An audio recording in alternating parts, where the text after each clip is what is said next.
할렐루야. 이 시간 예배 자리에 나와서 그리고 방송을 통해 기도의 자리를 지키시는 모든 성도님들에게 하나님의 크신 은혜와 평강이 함께 하시기를 주의 이름으로 축원합니다. 오늘 말씀의 제목은 그러나 내가 깨우러 가노라입니다. 그러나 내가 깨우러 가노라입니다. 본문의 단락은 1절부터 3절까지 나사로의 죽음입니다. 그리고 4절부터 10절까지는 죽음과 섭리, 그리고 11절부터 16절까지는 나사로에게 가심입니다. 전쟁 가운데 보면은 흔히 쓰는 병법 중에 하나가 이간질이 있을 수 있겠습니다. 다시 말하면 이쪽과 저쪽에 대해서 이간질하고 상대방에 대한 마음을 흔드는 것, 이런 병법이 있을 수 있겠죠. 이간질에 한번 걸리면 서로를 오해하게 되고, 그리고 아군일지라도 서로를 적으로 여겨서 공격하고, 그리고 국방비를 매우 낭비하게 될 수도 있습니다. 그리하여서 제대로 된 힘을 발휘할 수 없게 만드는 그런 방법이 병법 가운데 있습니다. 그래서 군대의 가장 중요한 요소도 내 주적이 누구고 우리 편이 누군가를 정확히 아는 것이 굉장히 중요하다는 것이죠. 만일에 모르면 엉뚱한 적에게 포탄을 쏘게 되고, 그것 또한 굉장히 허무하고 굉장한 그런 피해가 아주 상상 이상이고 굉장히 그 병력에 막심한 차질을 일으키게 될 것입니다.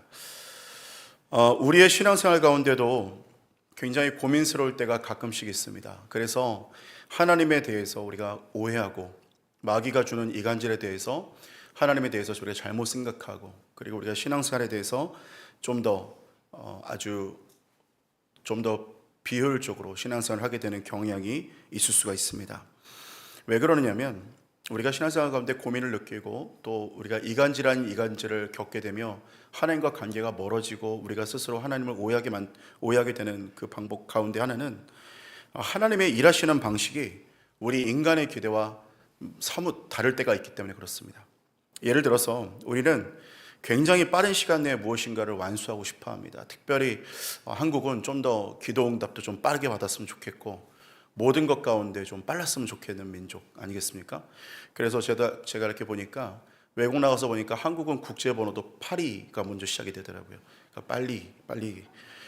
그리고 외국 나가면 자판기가 뭐가 나오면은 컵에 그 커피라든지 차가 가득 차기도 전에 자판기 안에 손을 넣어서 컵을 잡고 있어야 만족이 되는 민족이 유일하게 한국 민족. 그래서 신앙생활도 그런 것 같습니다. 기도응답도 좀 빨리 됐으면 좋겠고, 하나님께서 뭔가 내가 지금 기도를 시작했는데, 내가 아무리 40일이라고 했어도, 작정을 했어도 주님이 내가 기도를 시작하면 그래도 한 3, 4일 안에는 뭔가 좀 뭐가 보이기 시작해야 되는 거 아닌가. 39일이 될 때까지 아무 문제가 아무 일이 일어나지 않고 있다는 게 우리의 참 신앙생활의 어려움입니다. 그래서 기도응답도 좀 빠르게 됐으면 좋겠고, 그리고 우리 민족 가운데 참 어려운 게 뭡니까? 연단이라는 단어. 주님이 지금은 기다리게 하시고 너를 연단케 하시고 너의 신앙을 더욱더 인내케 하시는 거야 라고 들으면 정말 좀 그런 거 하지 말고 좀 빨리빨리 응답해 주셨으면 좋겠다, 그런 마음이 우리 가운데 들 때가 있습니다. 그래서 어떤 때는 하나님이 좀 원망스럽게 여겨질 때도 있죠. 오늘 본문도 마찬가지로 인간의 생각과 예수님의 생각이 약간의 다름을 좀 볼 수가 있습니다. 내용이 이런데, 나사로라는 사람이 병에 걸렸습니다. 아마도 그 병이 굉장히 위중하고 아마 죽을 병이었던 것 같습니다. 그런데 예수님께서 오늘 본문에 보니까 이상할이 많지 느리게 움직이시면서 이틀을 유하시다가 그리로 가시게 되는 장면을 보게 됩니다. 사실 우리 생각대로라면 예수님이 좀 빨리 움직이시든지, 아니면 실제로 예수님께서는 그냥 그 자리에서 그 사람에게 가지 않았어도, 아무리 거리가 멀어도 예수님이 그냥 기도만, 아니면 그냥 원하시기만 해도, 생각만 해도 아무리 먼 거리에 있는 사람도 치유하시는 능력이 예수님께는 있습니다. 당연히 전능하신 하나님이기 때문에 그런 능력이 있으시죠. 그러니까 단순히 그 자리에서 나사로가 낫기를 원한다 한마디만 하셨어도 나사로가 낫지 않았겠느냐, 이렇게 생각을 해볼 수가 있습니다. 그런데 예수님께서는 뭔가 의도를 가지고 그렇게 하지도 않으셨고, 굉장히 천천히 걸어가고 있는 오늘 예수님의 모습을 보게 되는 것이죠. 이틀을 유하였다가 나중에 나사로가 죽은 이후에 자, 이제 우리가 갈 때다, 이러고 가기 시작하는 겁니다. 사랑하는 성도 여러분, 우리는 우리의 생각과 뜻이 하나님의 행하심과 뭔가 이렇게 좀 시간차가 맞지 않을 때 우리는 어떻게 해야 될까요? 우리는 무엇을 기억해야 될까요? 그리고 그럼에도 불구하고 하나님께서 우리에게 주시는 메시지, 그리고 우리가 믿음으로 취해야 될 것은 무엇인가 함께 은혜를 나누고요. 우리가 그러나 내가 깨우러 가노라 라고 말씀하시는 주의 음성을 듣는 오늘 이 새벽 되기를 주의 이름으로 축원합니다. 첫 번째로는 성도를 향한 사랑으로 찾아오십니다. 성도를 향한 사랑으로 찾아오십니다. 어거스틴은 이 장면에 대해서 이렇게 얘기를 했습니다. 마리아와 마르다는 예수님께 나사로가 병든 사실을 알렸다는 것만으로도 그 마음에 안심이 되었을 것이다. 왜냐하면 예수님은 사람을 사랑하시며 긍휼히 여기심을 알았기 때문이다. 예수님의 기본 성품이 사랑 자체라는 것을 우리가 우선 믿고 함께 우리가 나누기를 원하는데, 예수님은 사랑이 많으십니다 라고 말하는 것도 표현이 맞지 않습니다. 왜냐하면 우리 하나님은 사랑 그 자체이시기 때문에 그렇습니다. 그래서 사랑이 많다라는 표현은 맞지가 않습니다. 그냥 사랑이십니다. 자, 그러면 오늘 3절에 이와 같이 얘기를 하는데, 이에 그 누이들이, 그러니까 이 나사로의 누이들 마리아와 마르다가 사람을 보내어서 이렇게 얘기했죠. 주여 보시옵소서, 사랑하는 자가 병들었나이다 하니, 이렇게 얘기했습니다. 뭐 빨리 와주십시오 이렇게 얘기는 안 했어도 아마 예수님께서 이 얘기를 들으면 빨리 오시든지 아니면 그 자리에서 병을 치료해 주시든지 둘 중 하나는 하실 것이다 라고 아마 생각했던 것 같습니다. 자, 그래서 오늘 이 본문을 보면서 우리가 깨달을 수 있는 것은 뭐냐면 성도, 그러니까 사랑하는 자가 병들었나이다 이렇게 얘기합니다. 그러니까 사랑하는 자도, 성도도 병 가운데, 질병 가운데 있을 수 있다는 겁니다. 우리가 만약에 질병이 들었는데 간혹 이런 경우도 있지 않습니까? 이렇게 말하는 분들도 봤는데, 질병에 걸렸는데 이것이 내가 하나님께 뭘 잘못해서 그런가? 라고 생각할 수도 있는데, 실상은 그런 건 아니라는 겁니다. 내가 하나님 앞에 올바르고 하나님이 나를 사랑하시고 나도 하나님을 사랑하고 그래도 질병 가운데 있을 수도 있다는 겁니다. 오늘 본문이 그렇게 얘기를 하고 있죠. 자, 그런데 오늘 5절과 6절을 보니까 이렇게 말씀을 합니다. 예수께서 본래 마르다와 그 동생과 나사로를 사랑하시더니 나사로가 병들었다함을 들으시고 그 계시던 곳에 이틀을 더 유하시고 라고 말씀을 하고 있습니다. 자, 우리가 생각하는 사랑, 그리고 예수님의 생각하시는 뜻이 달랐다는 것을 좀 볼 수가 있죠. 이런 게 우리가 좀 아주 어려운 마음인 겁니다. 제가 병들어서 또 주님이 우리를 사랑하는 것도 다 알겠고 이성적으로는 다 알고 마음도 알겠는데, 나사로가 병들었다함을 들으시고 계시던 곳에 이틀을 더 유하시는 예수님의 모습을 볼 때 우리 생각에는 즉각적으로 고쳐주셨으면 좋겠는데 예수님이 계시던 곳에 이틀을 더 유했다는 거예요. 근데 거기에는 이유가 있죠. 4절의 말씀을 보니까 하나님의 아들이 영광을 받게 하시기 위함이었다 이렇게 얘기를 하고 있습니다. 그러니까 예수님께서 영광을 받기 위해서 오늘 그렇게 하셨다는 거예요. 사실은 나사로의 죽음은 예수님의 십자가와 좀 아주 긴밀한 그 연관이 있습니다. 왜냐하면 나사로의 죽음이 있어야 또 나사로의 부활이 있는 것이죠. 그렇기 때문에 예수님의 십자가의 죽음과 부활을 상징하며 또 얘기할 수 있는 것이고, 또한 오늘 나사로를 치유함으로 말미암아, 나사로를 이제 다시 살리심으로 말미암아 예수님께서 유월절을 넘기지 않고 이 유월절에 십자가에 못 박힐 수가 있게 되는 겁니다. 그러니까 다시 말해 예언이 성취가 될 수 있는 거예요. 원래 유대인들은 밀란이 있을까 두려워해서, 대제사장들이나 이런 사람들은 밀란이 있을까 두려워해서 예수님을 유월절에는 십자가 못 박지 말자 이렇게 생각을 했습니다. 그런데 이 십자가에 못 박지 말고 유월절은 좀 지나고 못 박자, 그러면 이제 예언이 틀어지게 되는 것이죠. 자, 그런데 오늘 이 부활 사건으로 인해서 이들의 마음이 바뀌었습니다. 이거 큰일 나겠구나. 좀만 더 머뭇거렸다가는 이제 모든 인기와 모든 그 군중들의 마음이 예수에게로 다 돌아가겠구나라는 위협을 느끼고 이제 지체하지 않고 예수님을 십자가형에 넣기 위한 전략을 짜며 유월절 안에 그 일을 하게 됩니다. 자, 여러분, 사실은 이것이 바로 예수님께서 십자가에 못 박히시기 위한 온전한, 그리고 하나님의 사랑을 입증하기 위한 방편으로서 나사로의 죽음과 부활을 일으키신 것이고, 또 이 일로 인해서 십자가의 사건까지 아주 쉽게 갈 수 있었던 것입니다. 고로 우리는 이해할 수 없는 이 상황 가운데에서도 우리가 반드시 기억해야 되는 것은 무엇이냐면, 우리가 이해하고 우리가 보지 못하고 우리가 알지 못하지만 하나님은 선하시고 우리를 사랑하신다는 사실을 믿을 뿐만 아니라 그 안에는 내 지혜와 정말 상상할 수 없을 만큼 하나님의 놀라운 지혜와 섭리가 그 위에 있다는 것을 우리는 믿어야 할 줄로 믿습니다. 이를테면 애굽에서 종살이 400년을 하던 이스라엘 백성들을 보시면 이들이 400년 동안 종살이를 하면서 애굽에서 고난을 겪은 것 같았어요. 그래서 이 고난 기간 가운데 도대체 왜 이런 시간을 지나갈까? 하나님은 우리를 버리셨나? 하는 생각을 하지만 첫 번째로 보니까 그들이 70명으로 내려갔다가 나중에 애굽 종살이 400년이 끝났는데 200만 명의 대민족으로 변화된 모습을 볼 수 있게 됩니다. 하나님께서 그들의 출산을 도우시고 신실하게 그들을 아브라함의 약속처럼 하늘의 별과 같이 하겠다라는 약속을 이행하셨다는 거죠. 자, 그리고 또한 유목민인 이들을 애굽 사람들이 가증하게 여김으로 인해서 이들과 누구도 사돈 맺으려고 하지 않았습니다. 그러니까 하나님께서 이들에게 애굽 백성들과 자폰을 하지 않으므로 이들의 순수성, 순혈성을 지킬 수 있도록 하나님이 보호하셨다는 것이고요. 또한 그 시기에 남자아이들이 태어나자마자 수많은 아이들이 죽음을 당하던 그런 절망적인 상황이 있었지만 모세를 그때 피하게 하셔서 모세를 애굽 왕자로 등극시키고 다시 광야로 내보내서 그를 따로 훈련시켜서 이스라엘의 영도자가 되게 하셨다는 겁니다. 사랑하는 성도 여러분, 우리는 이 환경의 단면만 바라보면 우리 안에는 굉장히 답답함과 슬픔이 있고 절망이 있을 수 있습니다. 사실 이 마리아와 마르다도 마찬가지 아니겠습니까? 예수님이 좀만 빨리 오셨으면 어땠을까? 예수님이 그때 명령하셨으면 어땠을까? 이런 생각들을 다 하면서 이 단면만 봤을 때는 너무나 슬프고 절망스럽고 예수님 왜 그러셨을까? 이런 상상하면서 이해가 안 되지만 그러나 나중에 돌아보니 내 생각과는 상상할 수 없는 하나님의 놀라운 계획이 있었다는 겁니다. 예수님께서는 치료하시는 수준이 아니라 죽은 자도 살리시는 하나님이라는 것을 보여주시는 은혜가 있었다는 겁니다. 사랑하는 성도 여러분, 우리는 알 수 없지만 신실하게 하나님의 섭리를 우리를 지키고 계시는 하나님의 손길을 바라보는 저와 여러분 되기를 주님의 이름으로 축원합니다.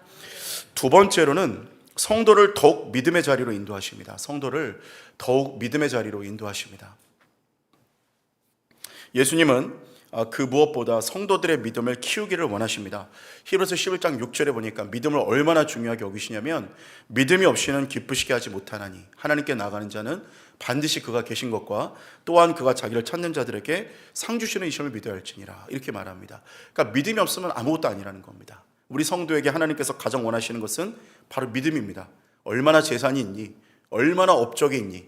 혹은 교회에서 얼마나 충성했니? 여러 가지 다 중요하지만 그러나 제일 중요하게 하나님이 보시는 것은 얼마나 지금 믿음이 있느냐. 옛날 믿음 말고 지금 얼마나 믿음이 있느냐. 주님 보신다는 거예요. 자, 그러면 오늘 이 믿음을 키우기 위해서 하시는 두 가지를 보게 되는데 먼저 하나님의 섭리를 가르치시죠. 예수님은 제자들에게 유대로 가자고 말씀하십니다. 그러니까 제자들이 뭐라고 말하냐면 어제 우리가 본문에서 봤던 것처럼 아니 예수님 거기로 가면 유대인들이 또 돌로 치려고 할 텐데 거기 가서 돌 맞아 죽으려고 하십니까? 이렇게 얘기하니까 예수님 말씀하세요. 낮이 12시간 아니냐? 사람이 낮에 다니면 빛을 범으로 실족하지 않는다. 그러나 밤에 다니면 빛이 그 사람 안에 없으므로 실족한다. 이렇게 말하는데 좀 어려운 말 같은데 쉽게 얘기하면 이런 말입니다. 야, 지금은 내가 붙잡혀서 십자가에 못 박힐 때가 아니야. 그러니까 하나님이 허락하시면 아무리 그래도 되는 거고 하나님이 허락 안 하시면 아무리 그래도 안 되는 것이다. 이렇게 얘기를 하시는 겁니다. 그러니까 다시 말해 하나님의 때가 아니면 그 무엇이 와도 설령 군대가 온다 해도 나는 붙잡힐 수가 없어.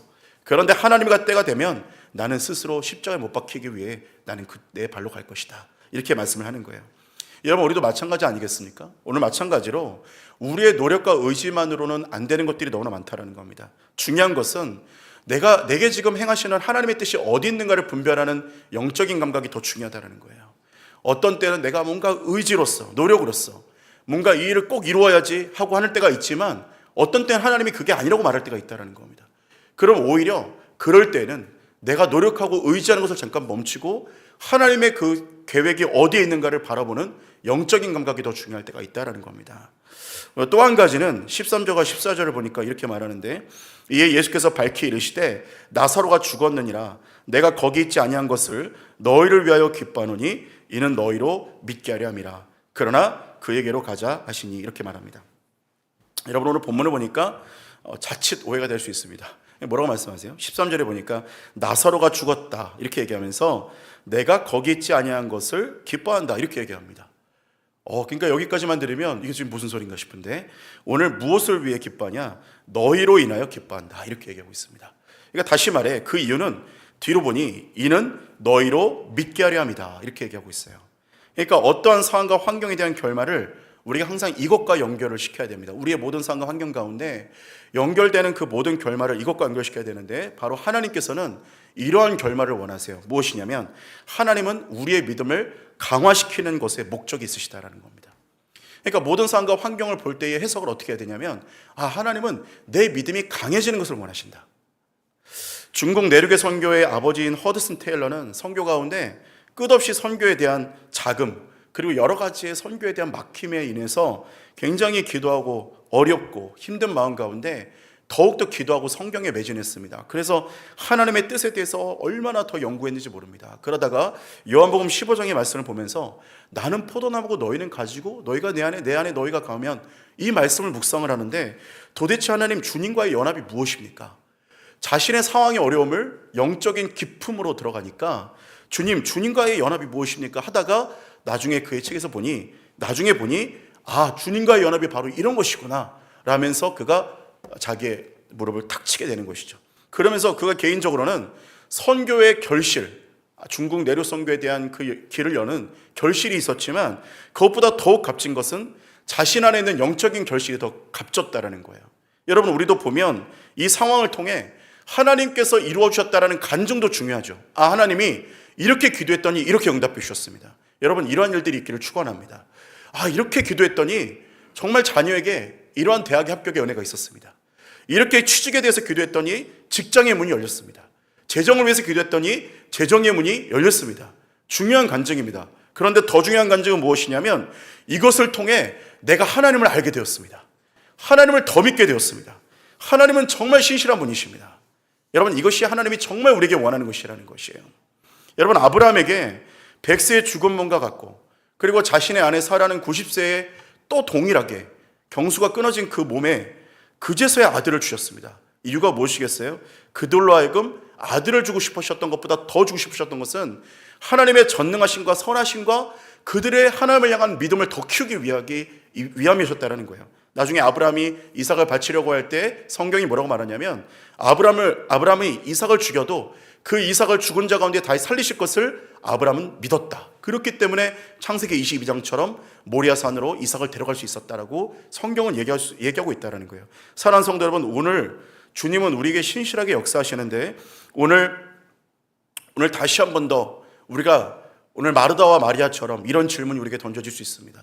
하나님 왜 역사하지 않으십니까? 이만큼 기도했지 않습니까? 제가 이만큼 하나님 앞에 헌신하지 않았습니까?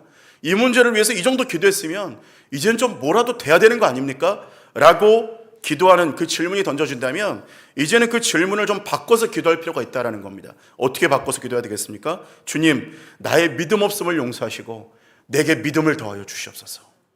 오늘 주님이 정말 원하시는 것은 이 문제 해결하실 수 있다는 겁니다. 그러나 더 크게 원하는 것은 나는 너에게 믿음을 더하기를 원한다.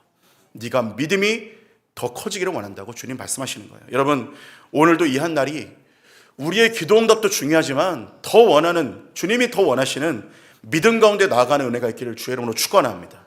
주님을 더 알기를 원하고 주님을 더 가까이 하기를 원하고 주님께 더 깊이 나아가기를 원하고 주님의 선하심을 더욱 맛보며 내가 하나님이 뭐라고 말씀하셔도 믿는 믿음이 생기게 해주십시오. 그런 믿음이 우리 가운데 있기를 주의 이름으로 축원합니다. 마지막 세 번째로는 그 자리를 지키는 성도가 맛볼 은혜입니다. 그 자리를 지키는 성도가 맛볼 은혜입니다. 오늘 15절 후반부와 16절에 보니까 이렇게 말씀을 하고 있습니다. 그에게로 가자 하시니, 그러니까 그에게로 가자 하시는 것은 나사로에게 가자, 그러면서 유대 땅으로 가자고 말씀하시면서 그때에 한 사람이 이렇게 얘기합니다. 디도모라 하는 도마가 다른 제자들에게 말하되 우리도 주와 함께 죽으러 가자 아니라, 이렇게 말합니다. 자, 이제 가자고 하시는 주님, 그리고 유대 땅으로 가면 돌에 맞아 죽으리라 제언하던 제자들에게 도마가 이렇게 말해요. 야, 우리도 주와 함께 죽으러 가자. 제자들은 거기 가면 돌 맞아 죽을 겁니다 그랬더니 도마도 우리도 주와 함께 죽으러 가자, 이렇게 말합니다.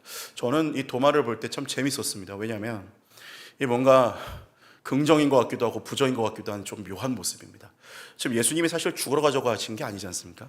근데 예수님을 뭔가 좀 이런 투입니다. 사실 좀 죄송하지만 제가 한 번만 투를 좀 이렇게 설명을 하면은 흉내를 낸다면 이런 거 아니겠습니까? 아니, 돌 맞아 죽는 거 아닙니까? 예수님께서 그래도 가자 그러니까 도마 안에 진짜 왜 그러지? 속으로 이런 마음이 생기는 겁니다. 예수님 진짜 이게 융통성이 없으시네. 에이, 그래, 야 우리도 죽으러 가자 이런 겁니다. 야, 죽으러 가자 그냥. 죽으러 가. 뭐 죽지 않는데 죽지 뭐. 이러는 겁니다. 같이 죽지 뭐. 이러는 겁니다. 그러니까 굉장히 뭔가 투덜대면서도 할 건 다 하는 거예요. 저는 좀 이런 사람들 주변에 있지 않습니까? 계속 투덜투덜 대는데 할 거는 하고 있는 사람이잖아요. 오늘 도마가 그런 사람입니다. 그런데 놀랍게도 이 사람이 나중에 예수님이 부활하셨을 때 은혜를 입습니다. 나타나셔서 도마를 만나주시고 그리고 도마에게 이런저런 이야기를 하시면서 예수님께서 믿음을 더해주세요. 여러분, 저는 오늘 도마에게 굉장히 중요한 부분이 있다고 생각합니다. 투덜대지만 주님과 함께 있다라는 거예요. 오늘 본문에 보니까 죽으러 가자라는 말 앞에 주와 함께라는 말이 있습니다. 주와 함께. 저는 이 부분이 중요하다고 생각이 들어요. 그 자리에 늘 한결같이 있는 거예요. 투덜대기도 합니다. 주님 진짜 왜 이러시지? 왜 응답 안 해주시지? 그러면서도 그 자리에 나와 기도하고 있는 겁니다. 정말 주님 왜 이러시지? 그러면서도 믿음의 자리는 떠나지 않으신 거예요. 연평의 전이라는 영화를 보는데 그 마지막 장면을 보다가 눈물이 났습니다. 왜 그랬냐면 나중에 모든 상황이 끝나고 난 뒤에 한 사람이 이제 죽어 있는 걸 보는데 그 동료가 보고 아마 이렇게 펑펑 우는 것 같습니다. 그러니까 배 방향키를 잡고 있는데 보니까 총에 맞아서 죽어 있는데, 그러니까 마지막까지 사명 때문에 방향키를 끝까지 붙잡고 있다가 그렇게 방향키를 잡고 죽음을 맞이한 거예요. 저는 이 모습을 보면서 이런 게 진짜 군인의 모습이 아닌가라는 생각이 듭니다. 우리도 마찬가지죠. 성도의 모습도 어떻습니까? 어떻게 걸어가든 그 자리를 지킬 때 은혜를 힘입는다는 겁니다. 뭐 도마처럼 걸어가든 베드로처럼 걸어가든 뭐 혹은 어떻게 걸어가든 간에 힘들어도 예배 자리를 지키고 있으면, 기도의 자리를 지키고 있으면, 말씀의 자리를 지키고 있으면 그 자리에 꿋꿋이 있는 사람 반드시 은혜를 입게 된다는 겁니다. 억지로라도 십자가 지면 은혜를 얻게 된다는 거예요. 그냥 십자가를 지든 내가 그 자리에 있든 응답이 왜 이렇게 안 되죠? 하나님 정말 왜 이러세요? 이렇게 하더라도 투덜투덜대면서도 그 자리에 나와서 그래도 예배 자리에 있는 사람, 그래도 기도의 자리에 있는 사람 하나님께서 반드시 은혜 주실 줄로 믿습니다. 그래서 오늘 하나님 그럼에도 불구하고 신뢰합니다. 주님 오늘 작정기도 40일차인데 40일을 하는데 39일차인데 아무 일도 일어나지 않았습니다. 그럼에도 불구하고 주님 신뢰합니다. 제가 오늘 이렇게까지 기도하고 나와왔는데 아무 일도 일어나지 않았습니다. 그럼에도 불구하고 주님 끝까지 기도하겠습니다. 이 기도에 하나님께서 은혜를 부어주실 줄로 믿습니다. 사랑하는 성도 여러분, 오늘 하나님의 사랑을 힘입고 주님을 끝까지 신뢰하는 저와 여러분 되시기를 주님의 이름으로 축원합니다.